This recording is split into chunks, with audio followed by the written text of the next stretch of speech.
Ladies and gentlemen, please welcome our guest comic, a very brilliant man and a good friend of mine, the one, the only Johnny Gray, everybody! Hey! Thanks for saying I'm smart, Wills. I appreciate that. Hey, I know Kevin's probably got a stressful time going on since he's running for a political office, but me as well. It's not all about Kevin. I too am going through a stressful time because I consider myself a comedian, and coming up next month, February guys, the funniest month, without a doubt. Comedians everywhere, gotta get their shit together to get ready for February, because not only is it the shortest month, it's jam-packed with hilarious events that should be made fun of. What am I talking about, you might be thinking? How about the Grammys? How about the Oscars? How about that dumbass holiday Valentine's Day? You know it. What about my favorite thing to make fun of? Huge-ass sports events. Super Bowl. Who's ready for the Super Bowl?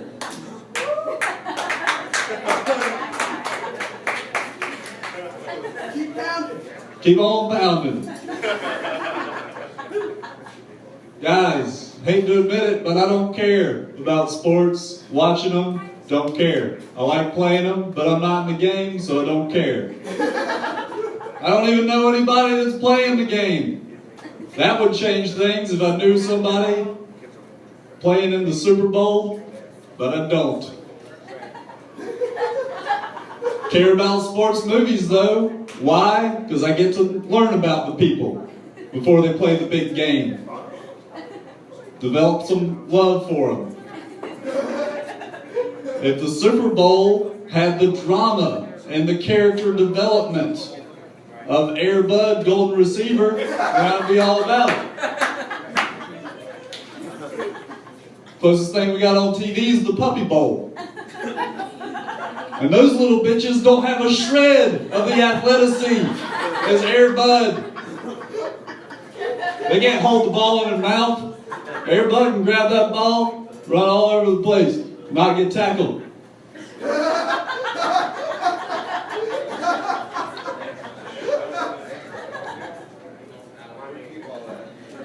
I do try to watch the Super Bowl every year to feel like a normal person.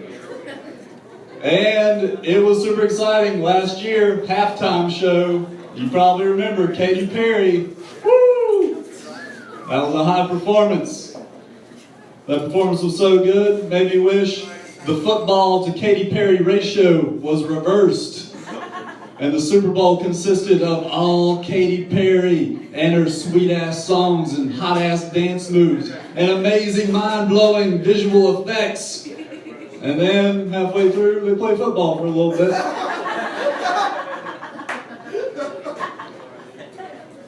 That performance was so great, the backup shark dancer on the left became famous. I follow that shark on Twitter now.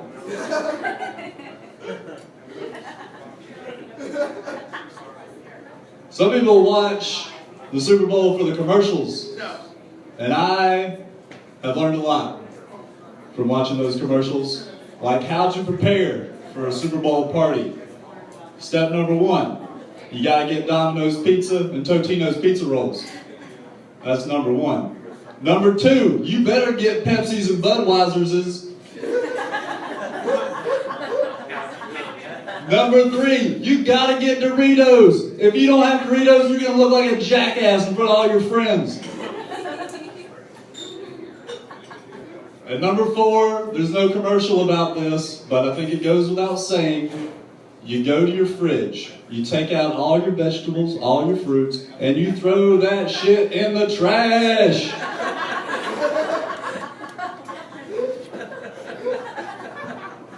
I don't know how football became synonymous with food that's terrible for you, but I brought a salad to a Super Bowl party one time, and everybody looked at me all disappointed, like I just peed on the floor.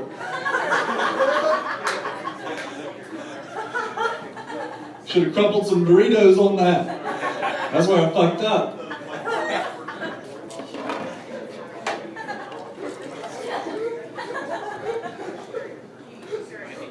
I feel like football fans are really influenced by these commercials, and there could be a health revolution in this country if they had just one vegetable or fruit commercial. I know nobody ever makes vegetable or fruit commercials, but it would be revolutionary. They'd have Tim Tebow in a nice orchard, chomping on a Honeycrisp apple. That's a good apple. He's enjoying it so much, he points up to God. Hey God, thanks for this apple, it's really good. And then you hear this booming voice, you're welcome, Tim Tebow. And then the text comes at the bottom of the screen, apples. They grow on trees, for God's sakes.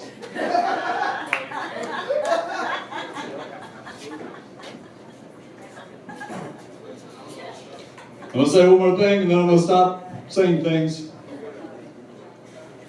I think it's weird that the Super Bowl, they announce the winner, and they say that winner is the world champion.